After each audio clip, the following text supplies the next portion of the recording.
Oil prices are rising, sea trade routes are blocked, the energy that powers our kitchen and homes, the fertilizers that nourishes our fields and crops, the fuel that drives our industries and vehicles, all have gotten more expensive. വണക്കം. കാക്ക മലന്ന് പറക്കുകയാണോ അതോ വേറെ എന്തെങ്കിലും പ്രതിഭാസം സംഭവിച്ചു എന്ന് ഒരു നിമിഷം എനിക്ക് തോന്നിപ്പോയി. കാരണം രാവിലെ കണ്ണും ഞെരടി എഴുന്നേറ്റ് കണ്ട വാർത്ത എന്നെ ഞെട്ടിക്കുന്നതായിരുന്നു. ഒരു സ്ഥലത്ത് ജൻസി കലാപത്തിന് കോപ്പ് കൂട്ടുന്ന CJP, വേറൊരു സ്ഥലത്ത് അതിനെ സപ്പോർട്ട് ചെയ്യുന്ന ഇന്ത്യ മുന്നണിയും രാജ്യത്ത് എങ്ങനെയെങ്കിലും ഒരു ജൻസി കലാപം ഉണ്ടാക്കി രാഹുൽ ഗാന്ധിയെ പ്രധാനമന്ത്രിയാക്കാതെ ഞങ്ങൾക്ക് ഉറക്കമില്ല എന്ന് പറഞ്ഞ് നടക്കുന്ന കുറേ കേട്ടുവാണാലുകളും. ഇങ്ങനെ ഇരിക്കുന്ന ഈ ഒരു സാഹചര്യത്തിൽ പെട്ടെന്ന് കമലഹാസൻ്റെ ഒരു വീഡിയോ പുറത്തു വരുന്നു. കമലഹാസൻ 4 മിനിറ്റ് ദൈർഘ്യമുള്ള ഒരു വീഡിയോ സോഷ്യൽ മീഡിയയിൽ ഷെയർ ചെയ്തിട്ട് കമൽഹാസൻ പറയുകയാണ്, വണക്കം, നമ്മളെല്ലാവരും പ്രധാനമന്ത്രി നരേന്ദ്രമോദിയെ സപ്പോർട്ട് ചെയ്യണമെന്ന്. ഇത് കണ്ട അമ്മച്ചിയാണ് എൻ്റെ കിളിയും പറന്നുപോയി, എണ്ണയും പിണ്ണാക്കുമൊക്കെ രണ്ടായി. കമൽഹാസൻ ഇന്ത്യൻ പ്രധാനമന്ത്രി നരേന്ദ്രമോദിയെ സപ്പോർട്ട് ചെയ്തിരിക്കുകയാണ്. ഏത് വിഷയത്തിലാണ് കമൽഹാസൻ ഇന്ത്യൻ പ്രധാനമന്ത്രി നരേന്ദ്രമോദിയെ സപ്പോർട്ട് ചെയ്തിരിക്കുന്നത്? നമ്മുടെ രാജ്യത്തെ ഊർജ്ജ സംരക്ഷണത്തിനും ഊർജ്ജ പ്രതിസന്ധിയിലും ഇന്ത്യൻ പ്രധാനമന്ത്രി നരേന്ദ്രമോദിയെ DMK രാജ്യസഭ MP ആയിട്ടുള്ള നമ്മുടെ കമലഹാസൻ സപ്പോർട്ട് ചെയ്തിരിക്കുന്നു. ഇങ്ങനെ തലയിൽ വല്ല തേങ്ങ വീണമെന്നാണ് ഞാൻ ആ സമയത്ത് ആലോചിച്ചത്. കാരണം ന്യൂട്ടൻ്റെ തലയിൽ ആപ്പിൾ വീണപ്പോഴാണല്ലോ അങ്ങനെ ഗ്രാവിറ്റി കണ്ടുപിടിച്ചത്. അതുപോലെ ഇങ്ങനെ തലയിൽ വല്ലതും വീണോ എന്ന് ഒരു നിമിഷം എനിക്ക് ഡൗട്ട് തോന്നി. പിന്നെ ഞാൻ എന്നെ തന്നെ ഒന്ന് പിച്ചി നോക്കി. ഇല്ല, സത്യം തന്നെയാണ്. കാരണം ഇത് സ്വപ്നമല്ല, ഇത് സത്യമാണ്. ആ സമയത്ത് എനിക്ക് മനസ്സിലായി കമലഹാസൻ ഇപ്പോൾ ഇന്ത്യൻ പ്രധാനമന്ത്രി നരേന്ദ്രമോദിയെ പിന്തുണച്ച് രംഗത്തെത്തിയിരിക്കുകയാണ്. അപ്പോൾ അണ്ണന് കാര്യങ്ങളൊക്കെ അറിയാം എന്നാണ് വേറെ പല ആൾക്കാരും പറഞ്ഞുകൊണ്ടിരിക്കുന്നത്. എന്തായാലും ഊർജ്ജ പ്രതിസന്ധി, നമ്മുടെ നാട്ടിൽ ഊർജ്ജ പ്രതിസന്ധി ഉണ്ട്, അല്ലെങ്കിൽ അത് വരാൻ പോകുന്നു എന്നുള്ള കാര്യത്തിൽ ആർക്കും സംശയമില്ല, തർക്കമില്ല. പക്ഷേ നിലവിൽ നമുക്ക് എണ്ണയുടെ പ്രതിസന്ധിയോ ക്ഷാമമോ ഇല്ല, അത് നിലവിലാണ്. പക്ഷേ ഈ ഇറാനും അമേരിക്കയും തമ്മിലുള്ള യുദ്ധം ഇതുപോലെ നീണ്ടു പോവുകയാണെങ്കിൽ വലിയ രീതിയിലുള്ള പ്രതിസന്ധി നമ്മളിലേക്ക് വന്നു ചേരുമെന്നുള്ള കാര്യത്തിൽ തർക്കമൊന്നുമില്ല. ഇറാനും അമേരിക്കയും തമ്മിൽ ഒരു കരാറിലെത്താതെ അതെന്ത് ചെയ്യില്ല, ആ യുദ്ധം അവസാനിക്കില്ല. ഒരു കാര്യമില്ല, വെറുതെ ചുമ്മാ ഇരുന്ന് ഇറാനെ പോയി ചൊറിഞ്ഞപ്പം അവന്മാർ ഹോർമോസ് കടലിലെടുക്ക് നടത്തിയ പ്രവർത്തനങ്ങളാണ് ഇത്രയും വലിയ ഭീമാകാരമായിട്ടുള്ള പ്രതിസന്ധിക്ക് കാരണമെന്ന് പറയുന്നത്. ഇറാൻ ഇപ്പോൾ പറയുന്നത് എന്താണ്? ഇറാൻ ഇപ്പോൾ പറയുന്നത്, ഇനി അമ്മച്ചിയാണ് എടാ നമ്മളെ നീയൊക്കെ അടിച്ചു കഴിഞ്ഞാൽ നമ്മളെ തിരിച്ചടി എന്ന് പറയുന്നത് സത്യം പറഞ്ഞാൽ പഴയ പോലെ ആയിരിക്കില്ല, നിൻ്റെ കവട്ടം കീറി വിടും എന്നാണ് അമേരിക്കയെ നോക്കി ഇറാൻ പറഞ്ഞിരിക്കുന്നത്. അതിൻ്റെ പ്രധാനപ്പെട്ട കാര്യമെന്ന് പറഞ്ഞാൽ ഇറാൻ പറയുന്നത്, ഇനി ഞങ്ങളെ അടിച്ചു കഴിഞ്ഞാൽ സത്യമായിട്ടും GCC രാജ്യങ്ങളിൽ മാത്രമല്ല അടി വ്യാപിക്കാൻ പോകുന്നത്, അടി വേറെ പല രാജ്യങ്ങളിലേക്കും വ്യാപിക്കും എന്നാണ് ഇറാൻ പറയുന്നത്. ഇറാൻ്റെ പിറകിൽ ആരാണ്? ഇറാൻ്റെ പിറകിൽ റഷ്യയാണ്. ചൈന അപ്പോഴും കാഴ്ചക്കാരായിട്ട് മാത്രമേ നിൽക്കുകയുള്ളൂ. കാരണം ചൈനയ്ക്കറിയാം, ഒരു യുദ്ധത്തിലെങ്ങാനും ചൈന ഇപ്പോൾ ഏർപ്പെട്ട് കഴിഞ്ഞാൽ ടോപ്പ് ഗിയറിൽ പോകുന്ന അവരുടെ വികസന പ്രവർത്തനങ്ങളും ഡെവലപ്മെൻറ്റിൻ്റെ മറ്റ് പല കാര്യങ്ങളും ഫസ്റ്റ് ഗിയറിലേക്ക് കൊണ്ടിടേണ്ടി വരും. അതായത് ഒരു 100 കൊല്ലം പിറകിലേക്ക് പോകുന്ന ഒരു സ്ഥിതിയിലെത്തും ചൈനയ്ക്കെന്ന് ചൈനയ്ക്ക് കൃത്യമായിട്ടറിയാം. അതുകൊണ്ട് ചൈന ഞങ്ങളിപ്പോൾ അടിക്കും, ഞങ്ങളടിച്ച് മലത്തിക്കളയും എന്നൊക്കെ പറഞ്ഞ് ആ സൈഡിൽ ഇങ്ങനെ നിൽക്കുകയുള്ളൂ. പിന്നെ ഇടയ്ക്കിടയ്ക്ക് വലിയ രീതിയിലുള്ള വാർത്തകളും ചൈനയ്ക്കകത്ത് നിന്ന് പുറത്തു വരുന്നു എന്ന് പറഞ്ഞു വരും. അതായത് ഞങ്ങളുടെ കയ്യിൽ റോബോട്ടിക് മെഷീനുകളാണുള്ളത്, ഞങ്ങൾ പട്ടാളക്കാരെയൊന്നും ഇറക്കാൻ പോകുന്നില്ല, ഞങ്ങൾ വലിയ റോബോട്ടുകൾ വെച്ചാണ് നമ്മൾ യുദ്ധം ചെയ്യാൻ പോകുന്നത്. പിന്നെ നമ്മളെ കയ്യിൽ റോബോട്ടിൻ്റെ കൊതുകുകളുണ്ട്, ആ കൊതുകുകളൊക്കെ ഇങ്ങനെ തുറന്നു വിട്ടാറുണ്ടല്ലോ, ആദിമാരക പ്രഹരമായിരിക്കും എന്നൊക്കെ പറഞ്ഞ് യൗമാർ വലിയ രീതിയിൽ വായ്ത്താളം അടിക്കുന്നത് നമുക്കറിയാവുള്ളൂ. എന്നാൽ കാര്യത്തോടടുക്കുമ്പോൾ യൗമാരെന്ന് പറഞ്ഞു കഴിഞ്ഞാൽ ഒരു ഗതിയും പരഗതിയില്ലാത്തൊരു രാജ്യമായിട്ടാണ് നമുക്ക് കാണാനായിട്ട് സാധിച്ചത്. അത് ഓപ്പറേഷൻ സിന്ദൂറിൽ നമ്മൾ കണ്ടതാണ്. ഓപ്പറേഷൻ സിന്ദൂറിൽ പാകിസ്ഥാൻ ഇങ്ങോട്ട് അയച്ച ചൈനയുടെ മിസൈലല്ല ഇന്ത്യ അടിച്ച് തൂഫാനാക്കി വിട്ട കാര്യം നമ്മൾ കണ്ടതാണ്. കുറേ എണ്ണം വഴി തെറ്റി, അതായത് ഇങ്ങോട്ട് വന്ന് ഒരു ലക്ഷ്യസ്ഥാനം വെച്ച് പാകിസ്ഥാൻ ഇങ്ങോട്ട് അയക്കും, നേരെ ബേ ഓഫ് ബംഗാളിൽ പോയി വീഴും. അങ്ങനെ ആ മരിച്ചീനി വിളയിൽ എന്തോ വീണ ഒരു മെസ്സേജ് എടുത്ത് ഇന്ത്യ പഠിക്കാനായിട്ട് അമേരിക്ക വരെ വന്നിരുന്നു. ആ മെസ്സേജ് ഞങ്ങൾക്കൊന്ന് തരും, ഞങ്ങളൊന്ന് പഠിച്ചിട്ട് തരാമെന്ന് പറഞ്ഞ് അമേരിക്ക വരെ വരുന്നൊരു കാഴ്ചയാണ് നമുക്ക് കാണാനായിട്ട് സാധിച്ചത്. അപ്പോൾ അങ്ങനെ നിൽക്കുന്ന ഒരു സാഹചര്യം. അപ്പോൾ റഷ്യ ഇറാനെ ബാക്ക് ചെയ്യുന്നുണ്ട്. പോരാത്തതിന് റഷ്യയും യുക്രൈനും തമ്മിൽ ഇപ്പോൾ വലിയ യുദ്ധം നടക്കുന്നുണ്ട്. ഈ യുദ്ധം യൂറോപ്പിലേക്ക് കൂടെ വ്യാപിക്കാൻ പോവുകയാണ്. ഇന്ന്, അതായത് ടുഡേ, നോർവേയുടെ പ്രധാനമന്ത്രി, നോർവേ അറിഞ്ഞോട്ട് നമ്മുടെ ഇന്ത്യൻ പ്രധാനമന്ത്രി ഇപ്പോൾ പോയിട്ട് വന്ന ആ രാജ്യം, ആ നോർവേയുടെ പ്രധാനമന്ത്രി വ്യോമാക്രമണ അഭയ കേന്ദ്രങ്ങൾ എന്ന് പറയുന്ന അവരുടെ കേന്ദ്രങ്ങൾ, അതായത് വ്യോമാക്രമണം നടക്കുമ്പോൾ ഒളിച്ചിരിക്കാനുള്ള ബങ്കർ, ഈ ബങ്കറുകളെല്ലാം ഞങ്ങൾ ശീതയുദ്ധകാലത്ത് നിർമ്മിച്ചതാണ്, അതായത് കോൾഡ് വാറിൻ്റെ സമയത്ത് നിർമ്മിച്ചതാണ്. ഇതിന് ആണവ വികിരണം പോലും തടയാനുള്ള ശേഷിയുണ്ട്. പക്ഷേ ഇപ്പോൾ അത് മൊത്തം തകർന്ന് തരിപ്പണമായി കിടക്കുകയാണ്. അതുകൊണ്ട് അതൊക്കെ ഒന്ന് നേരെയാക്കി എടുക്കണം എന്ന് അങ്ങേര് പറഞ്ഞിട്ടുണ്ട്. എന്നിട്ട് സമ്പൂർണ്ണ പ്രതിരോധത്തിലേക്ക് രാജ്യം കടക്കുകയാണ് എന്നും നോർവേയുടെ പ്രധാനമന്ത്രി പറഞ്ഞിട്ടുണ്ട്. ആദ്യത്തെ അടി വരികയാണെങ്കിൽ അത് പോളണ്ടിലോട്ടായിരിക്കും വരുന്നത്. നമുക്കറിയാം ഇന്ത്യയുടെ പ്രധാനമന്ത്രി ഒരു സമയത്ത് പോളണ്ടിലേക്ക് പോയിരുന്നു. അവിടെ നിന്ന് ട്രെയിൻ വഴിയാണ് യുക്രൈനിലേക്ക് വന്നത്. പോളണ്ടിനെ പറഞ്ഞ് മനസ്സിലാക്കാൻ ഒരു ദൂതുമായിട്ടാണ് പോയത് എന്നു നമുക്ക് മനസ്സിലായി. പക്ഷേ പ്രധാനമന്ത്രി നോർവേയിലേക്ക് പോയത് അത്തരത്തിലൊരു ദൂതുമായിട്ടൊന്നുമല്ല. അതായത് റഷ്യ അമ്മച്ചിയാണ് എടാ നിന്നെയൊക്കെ അടിച്ച് കീറാൻ പോവുകയാണ്, കിളിഞ്ഞിരിക്കുന്നുണ്ടെങ്കിൽ നീ ഒരു കാര്യം ചെയ്യും, മാനമര്യാദയ്ക്ക് ജീവിച്ചു എന്ന് പറയാനാണ് പോയത് എന്നുള്ളതിന് നമ്മുടെ കയ്യിൽ തെളിവൊന്നുമില്ല. പക്ഷേ അവിടെ പോയിട്ട് പ്രധാനമന്ത്രി പിന്നെ തിരിച്ചു വന്നിട്ടുണ്ട് നമ്മുടെ രാജ്യത്തേക്ക്. അപ്പോഴേക്കും യുവമാർ അവിടെ വലിയ അടിയന്തരാവസ്ഥയൊക്കെ പ്രഖ്യാപിച്ചു വലിയ രീതിയിൽ കാര്യങ്ങൾ മുന്നോട്ട് നീക്കുകയാണ്. അപ്പോൾ ഇറാനെ ഇനി അമേരിക്ക അടിച്ചു കഴിഞ്ഞാൽ റഷ്യ യൂറോപ്പിനെ അടിക്കും. റഷ്യ യൂറോപ്പിനെ അടിച്ചു കഴിഞ്ഞാൽ ഒരു മൂന്നാം ലോക മഹായുദ്ധം ഉടനെ തന്നെ സംജാതമാകും എന്നുള്ള രീതിയിലേക്ക് കാര്യങ്ങൾ പോകും. അപ്പോൾ ഇറാൻ വെറുതെ പറഞ്ഞതല്ല എന്ന് അമേരിക്കയ്ക്ക് മനസ്സിലായിട്ടുണ്ട്. അതായത് ഇറാനുമായിട്ട് ഇപ്പോൾ യുദ്ധം അവസാനിപ്പിക്കണമെങ്കിൽ അമേരിക്ക എന്ത് ചെയ്യണം? അമേരിക്കയ്ക്ക് ഇറാൻ ആണവ ആയുധം ഉണ്ടാക്കാൻ പാടില്ല. സമ്പുഷ്ടീകരിച്ച യുറേനിയം അമേരിക്കയ്ക്ക് കൊടുക്കണം. അവന്മാരത് കൊന്നാലും കൊടുക്കില്ല. കാരണം അങ്ങനെ കൊടുത്തു കഴിഞ്ഞാൽ പിന്നെ യുദ്ധത്തിൽ ഇറാൻ തോറ്റല്ലോ. അതുകൊണ്ട് കൊന്നാലും കൊടുക്കില്ലെന്ന് പറഞ്ഞ് ഇറാൻ നിൽക്കുകയാണ്. അപ്പോൾ ആ ഒരു സാഹചര്യത്തിൽ അതായത് ലോകത്ത് നടക്കുന്ന സംഭവങ്ങൾ ഇതാണ്. യുവമാരൊക്കെ അടിക്കും കുത്തിയും ചാവും. അതിൻ്റെ ഇടയിൽ കിടന്ന് ഞെരിപിരി കൊള്ളുന്നത് ഇന്ത്യയെ പോലുള്ള വലിയ 140 കോടി ജനങ്ങളെ പോറ്റേണ്ട ഒരു രാജ്യമാണ്. നമുക്ക് ഇന്ധനം വേണം, നമുക്ക് CNG വേണം, നമുക്ക് LPG വേണം, അങ്ങനെ പല പല കാര്യങ്ങൾ വേണം. ഈ പണ്ടാരമാണെങ്കിൽ നമ്മുടെ രാജ്യത്തിനകത്ത് നമ്മൾ ഉണ്ടാക്കുന്നുമില്ല. നമ്മൾ ഉണ്ടാക്കാത്തത് കൊണ്ട് തന്നെ നമ്മൾ പല രാജ്യങ്ങളെയും ആശ്രയിച്ച് ഇങ്ങോട്ട് കൊണ്ടുവരികയാണ്. അങ്ങനെ കൊണ്ടുവരുന്ന സാഹചര്യം ഇപ്പോൾ വലിയ രീതിയിൽ പ്രശ്നത്തിലായിരിക്കുകയാണ്. കാരണം അവിടെ യുദ്ധം നടക്കുകയാണ്. റഷ്യയിൽ നിന്ന് നമ്മളിപ്പോൾ എണ്ണ എത്തിക്കുന്നുണ്ട്. റഷ്യ കൂടെ യൂറോപ്പിലേക്ക് അടി വ്യാപിച്ചു കഴിഞ്ഞാൽ ആ എണ്ണയും വരുന്നത് നിലയ്ക്കുമെന്നുള്ളത് വലിയൊരു കാര്യമാണ്. അപ്പോൾ അങ്ങനത്തെ സാഹചര്യത്തിൽ വണ്ടിയൊക്കെ ഓടാതാവും. ഇവിടെ നടന്നു പോകേണ്ട ഒരു സാഹചര്യം ഉണ്ടാകും എന്നുള്ളതിൽ യാതൊരുവിധ തർക്കവുമില്ല. അങ്ങനെ വരാതിരിക്കട്ടെ.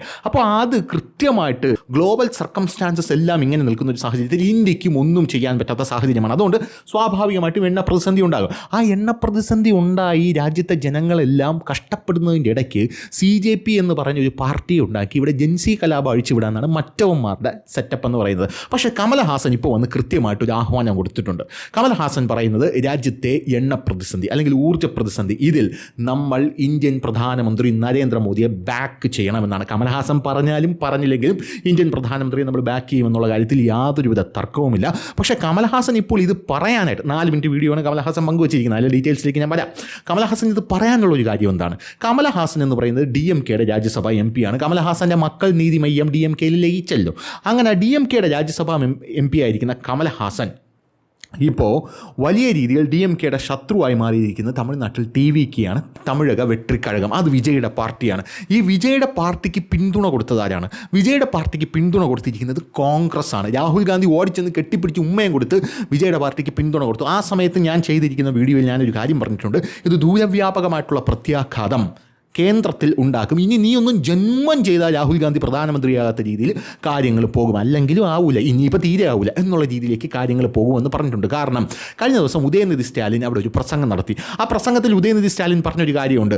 CPM പോലുള്ള പാർട്ടികൾ, അതായത് കമ്മ്യൂണിസ്റ്റ് പാർട്ടികൾ പോലുള്ള പാർട്ടികൾ ഞങ്ങളോട് ചോദിച്ചു, ഞങ്ങൾ പുറത്തുനിന്ന് TVKയ്ക്ക് പിന്തുണ കൊടുക്കട്ടെ എന്ന് ഞങ്ങളോട് ചോദിച്ചു. അങ്ങനെ ചോദിച്ച സാഹചര്യത്തിൽ ഞങ്ങൾ അനുവാദം കൊടുത്തിട്ടാണ് അവർ പോയി പിന്തുണച്ചിരിക്കുന്നത്. പക്ഷേ കോൺഗ്രസ് ഞങ്ങളെ പിന്നിൽ നിന്ന് കുത്തി. ഇവനൊക്കെ ഇവിടെ തമിഴ്നാട് പബ്ലിക് ട്രാൻസ്പോർട്ടിൽ മൂക്കളെ ഒലിപ്പിച്ച് നടന്നപ്പോൾ നമ്മൾ മാത്രമേ ഉണ്ടായിരുന്നുള്ളൂ ഇവനെയൊക്കെ സഹായിക്കാൻ.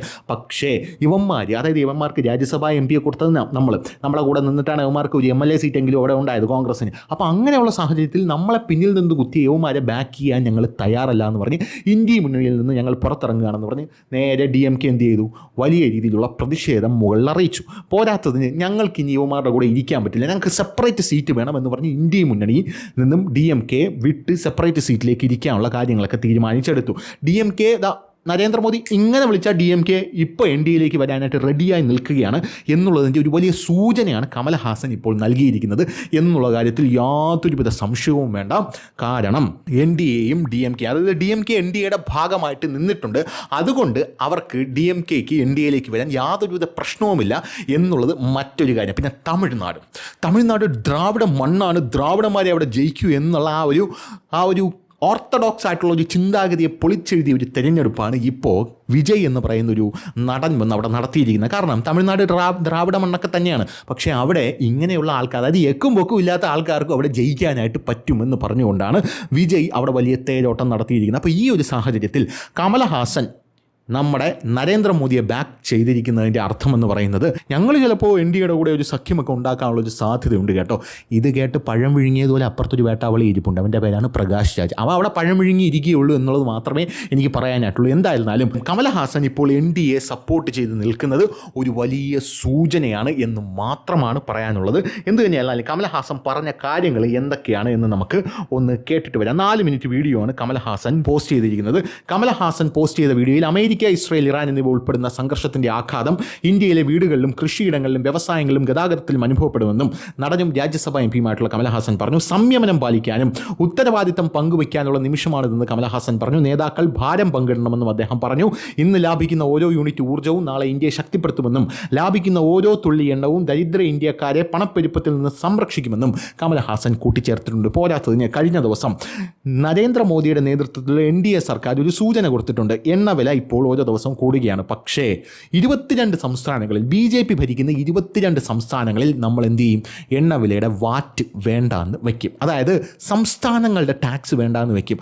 നമ്മുടെ ഇന്നത്തെ തിരുവനന്തപുരത്തെ പെട്രോൾ വില എന്ന് പറയുന്നത് 113 രൂപയാണ്. ഈ 113 രൂപയിൽ ഭൂരിഭാഗം പൈസയും പോകുന്നത് സംസ്ഥാന സർക്കാരിനാണ്. സംസ്ഥാന സർക്കാർ അതിൻ്റെ വാറ്റിൻ്റെ ഒരു 5 രൂപ കുറച്ച് കഴിഞ്ഞാൽ നമുക്ക് 5 രൂപയ്ക്ക് കുറച്ച് പെട്രോൾ കിട്ടും. കാരണം ഉത്തർപ്രദേശിലും ഗുജറാത്തിലെയൊക്കെ വർഗീയ പെട്രോളിന് ഇപ്പോൾ 100 രൂപയിൽ താഴെ, എനിക്ക് തോന്നുന്നു 95-96 രൂപയാണ് അവിടെ പെട്രോളിൻ്റെ വില എന്ന് പറയുന്നത്. പക്ഷേ ഇവിടെ കിട്ടുന്ന, കേരളത്തിൽ കിട്ടുന്ന മതേതര പെട്രോളിനും തമിഴ്നാട്ടിൽ കിട്ടുന്ന ദ്രാവിഡ പെട്രോളിൻ്റെ വില എന്ന് പറയുന്നത് വളരെ കൂടുതലാണ്. കഴിഞ്ഞ ദിവസം ഈ ഇന്ധനവില വർധനവിനെക്കുറിച്ചുള്ള വാർത്ത വന്നപ്പോൾ തമിഴ്നാട് മുഖ്യമന്ത്രിയായിട്ടുള്ള വിജയ് അതിനെ വലിയ രീതിയിൽ വിമർശിച്ച് രംഗത്തെത്തി. ഇന്ധനവില കുറയ്ക്കണമെന്ന് പറഞ്ഞ് രംഗത്തെത്തി. എന്തുകൊണ്ട് വിജയ്ക്ക് ഇന്ധനവില കുറച്ചുകൂടാ? വിജയ്ക്ക് ഇന്ധനവില കുറയ്ക്കാനായിട്ട് കൃത്യമായിട്ട് സാധിക്കും എന്നുള്ളതിൻ്റെ ഒരു സൂചന കൂടെയാണ് കമലഹാസൻ ഇവിടെ കൊടുത്തിരിക്കുന്നത് എന്നുള്ളത് മറ്റൊരു കാര്യമാണ്.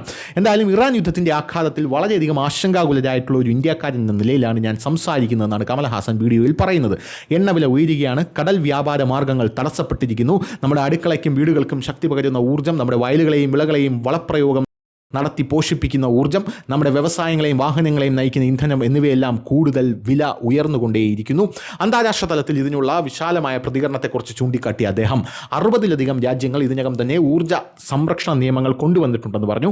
സിംഗപ്പൂരിനെ പരാമർശിച്ചുകൊണ്ട് അദ്ദേഹം പറഞ്ഞു, വരാനിരിക്കുന്ന ദുഷ്കരമായിട്ടുള്ള സമയങ്ങൾക്ക് തയ്യാറെടുക്കാൻ സിംഗപ്പൂർ പ്രധാനമന്ത്രി തൻ്റെ ജനങ്ങളോട് ആവശ്യപ്പെടുന്നത് ഞങ്ങൾ അടുത്തിടെ കേട്ടു. വളരെ വലിയൊരു രാജ്യമായ ഇന്ത്യ ഗൗരവത്തോടെ പ്രതികരിക്കണം എന്നും അദ്ദേഹം പറഞ്ഞു. ഇതുപോലുള്ള നിമിഷങ്ങൾ കക്ഷി രാഷ്ട്രീയത്തിനപ്പുറം ദേശീയ ഉത്തരവാദിത്വം ഉയരണമെന്നും ആവശ്യപ്പെടുന്നതായി കമലഹാസൻ സൂചിപ്പിച്ചു. എടാ മോനെ, മുൻ പ്രധാനമന്ത്രി അടൽ ബിഹാരി വാജ്പേയിയുടെ വാക്കുകൾ അനുസ്മരിച്ചുകൊണ്ട് അദ്ദേഹം പറഞ്ഞു, സർക്കാരുകൾ വരാൻ പോകാം പക്ഷേ രാഷ്ട്രം നിലനിൽക്കും. അത് വളരെ ഫേമസ് ആയിട്ടുള്ള അടൽ ബിഹാരി വാജ്പേയിയുടെ വാക്കുകളാണ്. BJPക്കാർ നെഞ്ചിൽ കൊണ്ട് നടക്കുന്ന വാചകങ്ങളാണ്. അതാണ് ഇപ്പോൾ കമലഹാസൻ്റെ വായിൽ നിന്ന് നമ്മൾ കേട്ടത്, അതും പോസിറ്റീവ് കോണ്ടെക്സ്റ്റിൽ. 1960-കളിൽ ഇന്ത്യക്കാർ ചെയ്ത ത്യാഗങ്ങളെക്കുറിച്ച് അദ്ദേഹം പരാമർശിച്ചു. 1962 ചൈനയുമായിട്ടുള്ള യുദ്ധത്തിൽ അതിർത്തിയിലെ സൈനികരെ സഹായിക്കാൻ കുടുംബങ്ങൾ അവരുടെ വീടുകളിൽ നിന്ന് സ്വർണം സംഭാവന ചെയ്തതായി അദ്ദേഹം പറഞ്ഞു. 65-ൽ ഇന്ത്യ ഭക്ഷ്യധാന്യങ്ങളെ ക്ഷാമം നേരിട്ടപ്പോൾ ലാൽ ബഹാദൂർ ശാസ്ത്രി പൗരന്മാരോട് ആഴ്ചയിൽ ഒരു നേരത്തെ ഭക്ഷണം ഒഴിവാക്കണമെന്ന് ആവശ്യപ്പെട്ടു. ഇന്ന് ഇന്ത്യക്ക് അത്തരമൊരു ത്യാഗം ആവശ്യമില്ല. തീർച്ചയായും നമ്മുടെ മാതാപിതാക്കൾ വളരെയധികം കാര്യങ്ങൾ ചെയ്തപ്പോൾ നമ്മുടെ രാജ്യത്തിനായി നാം ഇത് ചെയ്യണം എന്നാണ് കമൽഹാസൻ പറയുന്നത്. ഓർക്കുക, ഇന്ന് ലാഭിക്കുന്ന ഓരോ യൂണിറ്റ് ഊർജ്ജവും നാളെ ഇന്ത്യയെ ശക്തിപ്പെടുത്തുന്നു. ഓരോ തുള്ളി എണ്ണയിൽ ലാഭിക്കുന്നത് ദരിദ്രനായ ഇന്ത്യക്കാരെ പണപ്പെരുപ്പത്തിൽ നിന്ന് സംരക്ഷിക്കുന്നു. ഭൗമരാഷ്ട്രീയം ഉയർന്ന നിലവാരമുള്ള സമ്പന്നരെ പോലെ തന്നെ തെരുവിലെ കാൽനട യാത്രക്കാരെയും ബാധിക്കും. എന്നാൽ ഈ പ്രതിസന്ധിയെ നമ്മൾ ഒരുമിച്ച് നേരിട്ടാൽ ഇന്ത്യ കൂടുതൽ ശക്തരാകും. ജയ് ഹിന്ദ് എന്ന് പറഞ്ഞുകൊണ്ടാണ് കമലഹാസൻ തൻ്റെ വീഡിയോ അവസാനിപ്പിച്ചിരിക്കുന്നത്. ഒരു BJPക്കാരൻ പോലും ഇത്രയും ഗംഭീരമായിട്ട് രാഷ്ട്രത്തെക്കുറിച്ച് പറയില്ല എന്നാണ് ആ വീഡിയോ കണ്ട എൻ്റെ അഭിപ്രായം. അപ്പം ശരി.